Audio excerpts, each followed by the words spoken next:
పుష్కర్‌లోని బ్రహ్మ దేవాలయంలో ఒక మహాపురుషుడు చెప్పిన మాటలు వింటే మన శరీరం మొత్తం ఒక్కసారిగా ఉలిక్కిపడుతుంది. మనిషి ఆయుష్ ఎందుకు ప్రతి యుగంలో తగ్గుతూ వచ్చింది? మనిషి శత్రువు ఎవరు? కలియుగంలో అసలైన సైతాన్ ఎవరు? ఈ కథ చివరి వరకు వినండి. మీ జీవితాన్ని మీరు ఎలా నాశనం చేసుకుంటున్నారో మీకే అర్థమవుతుంది. పుష్కర్‌లో బ్రహ్మ దేవాలయం వద్ద ఒక వృద్ధ బ్రాహ్మణుడు ఈ విషయాన్ని వివరించాడు. సత్యయుగం మీకు తెలుసు కదా! 4 యుగాలు ఉన్నాయి.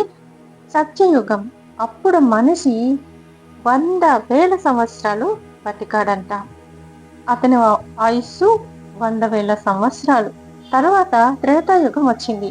త్రేతాయుగం వచ్చినప్పుడు 10,000 సంవత్సరాలు. అంటే ఒక్క 0 తగ్గిపోయింది. ద్వాపరయుగం అప్పుడు మనిషి జీవితం ఆయుష్ 1000 సంవత్సరాలు. అప్పుడు మళ్ళీ ఒక్క 0 తగ్గిపోయింది. ఇప్పుడు కలియుగం వచ్చింది. 100 సంవత్సరాలు. 100 సంవత్సరాలు కూడా ఉంటారో గ్యారంటీ ఉండదు. ప్రతి యుగంలో ఒక 0ను తగ్గిస్తూ వచ్చింది. అది యాదృచ్ఛికం కాదు. అది మన ఆలోచనలో పతనం అంట.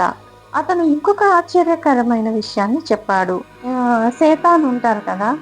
అంటే డీమన్స్ అని ప్రతి యుగంలో సేతాన్ ఈవిల్ కూడా మారిందంట. అదేంటో చెప్తాను. సత్యయుగంలో హిరణ్యకశిపుడు, హిరణ్య 4 అక్షరాలు. త్రేతాయుగంలో రావణుడు, రావణ్ 3 అక్షరాలు. ద్వాపర యుగంలో కంసుడు, కంస 2 అక్షరాలు. కలియుగంలో మీ అంటే నేనే అని అర్థం, అంటే మీరే అన్నమాట. కలియుగంలో సైతాన్ ఎవరో తెలుసా? మనమే, ఎవరికి వారే అన్నమాట.